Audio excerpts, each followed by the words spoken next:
नमस्कार दोस्तों, आज फिर आपका स्वागत है क्राउन इमिग्रेशन के यूट्यूब चैनल पर। तो आज की जो वीडियो है funds for visa by farmers. तो हमारे पास बहुत सारे फार्मर्स और उनके बच्चे डिफरेंट कंट्रीज़ में अपने डिफरेंट टाइप के वीज़ाज़ अप्लाई करते हैं।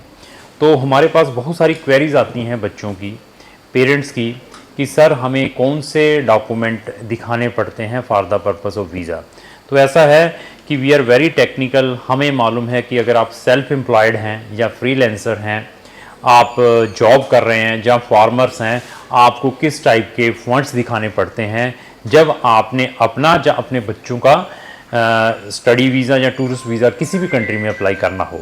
तो मैं यहाँ पर एक जनरल व्यू दूंगा कि आपको किस टाइप के फंड्स और कौन से डॉक्यूमेंटों को प्रिपेयर करना है जब भी आपने किसी भी टाइप का वीज़ा अप्लाई करना है। इवन हम 100 कंट्रीज़ को डील करते हैं और we are very technical about the funds management of specific countries. उन 100 कंट्रीज़ में कौन सी स्पेसिफिक कंट्री में कैसे फंड्स दिखाने हैं for the purpose of visa और साथ में कौन से सपोर्टिंग डॉक्यूमेंट लगाने हैं, ये सारी की सारी जो इन्फॉर्मेशन है हम अपने प्रोस्पेक्टिव क्लाइंट्स के साथ शेयर करते हैं जब वो हमारी सर्विसेज लेते हैं। तो हमारी इससे रिलेटेड एक डेडिकेटेड प्लेलिस्ट भी है फंड्स फॉर वीज़ा पर्पस। उसका लिंक भी मैंने डिस्क्रिप्शन बॉक्स में लगाया है, वहाँ जाकर हमारी नंबर ऑफ़ वीडियो से ज़रूर वॉच कर सकते हैं, क्योंकि बहुत सारे बच्चों के पास फंड्स नहीं होते जब उन्होंने अपने वीज़ाज़ अप्लाई करने होते हैं, तो वो अपने फंड्स को किस वे से मैनेज कर सकते हैं। उन वीडियो से आप फ्री ऑफ कॉस्ट नॉलेज भी ले सकते हैं। तो आज की ये स्पेशल वीडियो हमने फार्मर्स या उनके बच्चों के लिए डेडिकेटेड की हुई है। तो अभी ऐसा है, बहुत सारे जो लोग हैं वो एग्रीकल्चर का काम करते हैं यहाँ पर, जो हमारे पंजाब में या किसी भी स्टेट में है। कुछ लोगों का अपना डेयरी फार्मिंग भी है, वो डेयरी फार्मिंग का भी काम करते हैं। तो उनको किस टाइप के डॉक्यूमेंट्स दिखाने पड़ेंगे जब उन्होंने अपने फंड्स के साथ सपोर्टिंग डॉक्यूमेंट लगाने हैं। तो सबसे पहले आता है जे फॉर्म। तो जे फॉर्म है क्या? जे फॉर्म क्या है? जो हम अपनी फसल बेचते हैं उसकी हमें रसीट मिलती है, मतलब सेल्स ऑफ क्रॉप्स, उसको हम जे फॉर्म कहते हैं। तो ये जे फॉर्म है, अभी डिजिटल भी ऑनलाइन भी आने स्टार्ट हो चुके हैं। तो firstly this is the one proof. ये हमें चाहिए होता है कि आपने जो फसल बेची है जो भी मंडी बोर्ड में, तो वहाँ से ये आपको एक रसीट मिलती है कि आपने ये क्रॉप्स बेची है, तो उसकी क्या कॉस्ट रही है, उसके अंदर भी मेंशन किया होता है। This is the first evidence दिखाना पड़ता है, क्योंकि हमें मालूम है कि उन एविडेंस के अलावा आपने क्या डॉक्यूमेंट लगाने हैं। तो अगर आपने फसल बेची है तो इसका अंडरस्टूड है कि आपके पास एग्रीकल्चर लैंड है। तो एग्रीकल्चर लैंड के लिए हमें आपकी स्पेसिफिक फ़र्दों की रिक्वायरमेंट रहती है कि हमने ये फसल बेची है। फसल क्यों, कहाँ से बेची है? कि हमारे पास ये लैंड ऑलरेडी है, तो उसके हमें साथ में फ़र्द की भी रिक्वायरमेंट रहती है। समटाइम्स कुछ जो एम्बेसीज हैं वो आपसे इनकम सर्टिफिकेट की रिक्वायरमेंट करती हैं। तो इनकम सर्टिफिकेट कहाँ से आपने इसको बनाना होता है, कौन सी एम्बेसीज किस टाइप के इनकम सर्टिफिकेट को एक्सेप्ट करती है? तो कुछ countries they are accepting the income certificate from the deputy commissioner office. वहाँ पर तहसीलदार के ऑफिस से हमें एक इनकम सर्टिफिकेट की भी रिक्वायरमेंट रहती है, बट अगेन डिपेंड, सभी केसेस में इसकी रिक्वायरमेंट नहीं रहती है। अभी ऐसा नहीं है कि मैंने वीडियो बना दिया, आप आज से ही अपने इनकम सर्टिफिकेट बनाना स्टार्ट कर दें अपने तहसील जो ऑफिस है। तो समटाइम्स क्या है कि हम आपका इनकम सर्टिफिकेट रिस्पेक्टिव जो चार्टर्ड अकाउंटेंट्स रहते हैं उनके थ्रू भी ऑथेंटिकेट करवाते हैं, वहाँ से भी कहते हैं कि आप बनवा लीजिए। लेकिन अगेन डिपेंड है कि आपने ये जो डॉक्यूमेंट है कौन सी कंट्रीज़ में यूज़ करना है। मैंने बताया कि 100 कंट्रीज़ का सिस्टम है हमारे पास, तो 100 कंट्रीज़ में कहाँ पर कौन सा डॉक्यूमेंट किस वे से हमने दिखाना है। दिस इज़ अ, ये तो है आपके मैंने जो सपोर्टिंग डॉक्यूमेंट है जो आपने अपने साथ में लगाने हैं। तो फिर आता है हमारे पास एग्रीकल्चर लोन लिया होता है, किसी ने एग्रीकल्चर लोन लिया है या किसी ने अपनी लिमिट बनाई होती है अगेंस्ट द एग्रीकल्चर लैंड।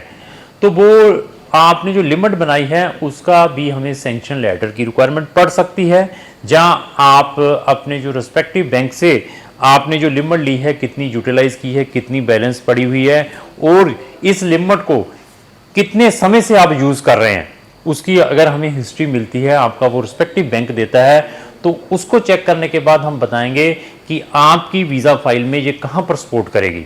तो अगेन डिपेंड है, अगर एस टाइप की लिमिट आप पिछले 5 साल 10 साल से यूज़ कर रहे हैं, आपका ये जो ट्रांजैक्शन हिस्ट्री बड़ी सेटिस्फैक्ट्री है, बैंक आपके जो लिमिट से खुश है कि आप टाइमली उनको रिटर्न कर रहे हैं, तो इस टाइप की हिस्ट्री को कौन सी कंट्री के अंदर यूज़ करना, इट इज़ अगेन डिपेंड। तो वो अगर आपके पास है तो हमारे लिए और प्लस पॉइंट है। इसके अलावा क्या है, जो लोग डेयरी फार्मिंग का है, उनके पास डेयरी फार्मिंग भी हो सकता है, तो उनके पास किस टाइप के पोल्ट्री फार्म भी हो सकता है, उनके पास क्या आपने एविडेंसेस लगाने हैं। तो उसमें सबसे पहले हम चेक करते हैं कि आपके पास लाइव स्टॉक क्या है। तो लाइव स्टॉक की वेरिफिकेशंस के लिए we are taking the confirmation या certificate from the respective veterinary doctor. Veterinary doctor private भी हो सकता है, गवर्नमेंट का भी हो सकता है। तो वो आपको एक स्पेसिफिक सर्टिफिकेट इशू करके देता है कि आपका इस लेवल का डेयरी फार्मिंग है या पोल्ट्री फार्म है, उसके अंदर इतना लाइव स्टॉक है, तो उसके अंदर वो हर एक चीज़ को मेंशन करता है। तो उस फॉर्मेट को भी हम क्लाइंट के साथ शेयर करते हैं जब वो हमारे पास आता है कि आपने इस टाइप का सर्टिफिकेट अपने रिस्पेक्टिव जो वेटनरी डॉक्टर है वहाँ से बनवाना है। तो अगर आप अपने पोल्ट्री फार्म को किसी रिस्पेक्टिव शॉप में दे रहे हैं या रिस्पेक्टिव कंपनी में फॉर्म में दे रहे हैं, तो वहाँ से आपने किस टाइप के एविडेंसेस लेने हैं। आप अपना जो मिल्क है, डेयरी फार्मिंग है, तो रिस्पेक्टिव जो एजेंसीज को दे रहे हैं, वहाँ से आपने कौन से डॉक्यूमेंट लेने हैं, उसकी कंफर्मेशंस भी हम आपको प्रोवाइड करते हैं कि you will take this type of certificate from the respective जो भी एजेंसीज है जहाँ पर आप अपना दूध बेच रहे हैं, जहाँ अपना जो पोल्ट्री फार्म का मटेरियल दे रहे हैं, तो वो कैसे लेना है उसके भी हम एविडेंसेस प्रोवाइड कर रहे हैं। तो आप उनसे पेमेंट किस वे से ले रहे हैं, तो that is very important. Payment के लिए भी हम आपको बताएंगे कि आपने क्या प्रिकॉशंस लेने हैं जब आप हमारे पास आते हैं। हर एक चीज़ को हम टच करते हैं जो स्पेशली फार्मर्स के केसेस हमारे पास आते हैं, क्योंकि जो स्पेसिफिक एम्बेसीज हैं दे आर वेरी रिजिड। उनको मालूम है कि उन्होंने किस टाइप के एविडेंस को एक्सेप्ट करना है जब आपने अपना केस किसी भी एम्बेसी में डालना है। अभी आते हैं, आपने अपनी एग्रीकल्चर लैंड लीज पर दी हुई है, तो lease agreement is very important. किस वे से लीज एग्रीमेंट होना चाहिए, जो आप लीज ले रहे हैं, कैश ले रहे हैं या बैंक में ले रहे हैं, दैट इज़ अगेन डिपेंड।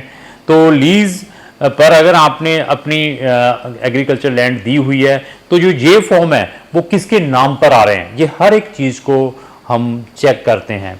तो इवन उसके बाद क्या है कि हम ये भी चेक करते हैं कि आपकी एग्रीकल्चर लैंड बहुत है, आप कहें कि 20 एकड़ की लैंड है, तो उसके अंदर कितने ट्यूबवेल्स लगे हुए हैं। तो ट्यूबवेल्स के बाद हम ये चेक करते हैं कि उसमें कोई इलेक्ट्रिसिटी बिल आता है, वो किसके नाम पर आता है। ऐसे ऐसे government evidences we are creating, हम नहीं क्रिएट करते हैं, आपसे मांगते हैं। तो जब वो आप डॉक्यूमेंट्स देते हैं उसमें हम एनालाइज करते हैं कि कौन से डॉक्यूमेंट उस रिस्पेक्टिव एम्बेसीज के अंदर लगाए जाएं यहाँ पर वीज़ा ऑफिसर सेटिस्फाई हो जाए।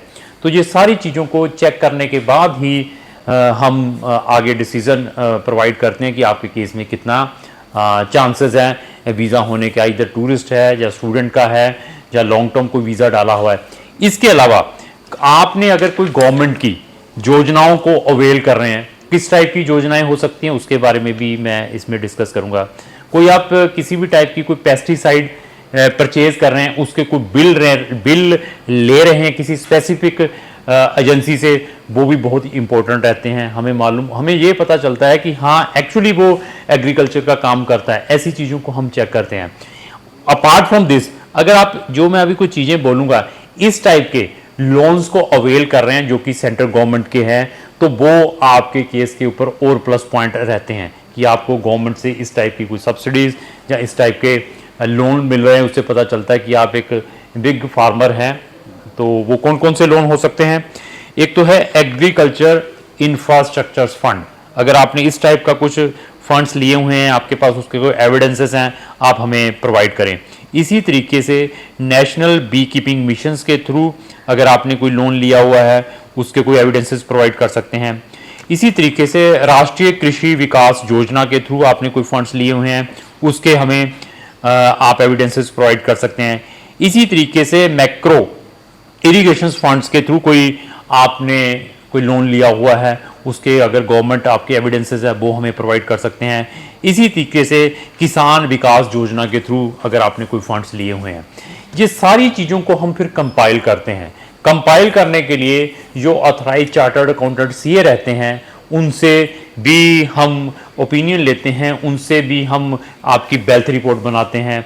इसी तरीके से जो आपके पास लैंड है उसकी वैल्यूएशंस भी जो अप्रूव्ड वैल्यूएटर्स होते हैं, हमें मालूम है कि कौन से जो वैल्यूएटर्स हैं, जो पैनल हैं एम्बेसीज के साथ, उनसे अगर आप अपनी वैल्यूएशंस रिपोर्ट जो होती है प्रॉपर्टीज़ की या अपनी वेल्थ रिपोर्ट उस इम्पैनल चार्टर्ड अकाउंटेंट से बनाते हैं उसकी वैल्यू कितनी है, क्योंकि बहुत सारे ये डॉक्यूमेंट मार्केट के अंदर इजीली प्रोक्योरेबल होते हैं, फेक बना देते हैं। कोई वेल्थ रिपोर्ट भी आपकी सीए की, कोई वैल्यूएशन रिपोर्ट भी फेक बना देते हैं।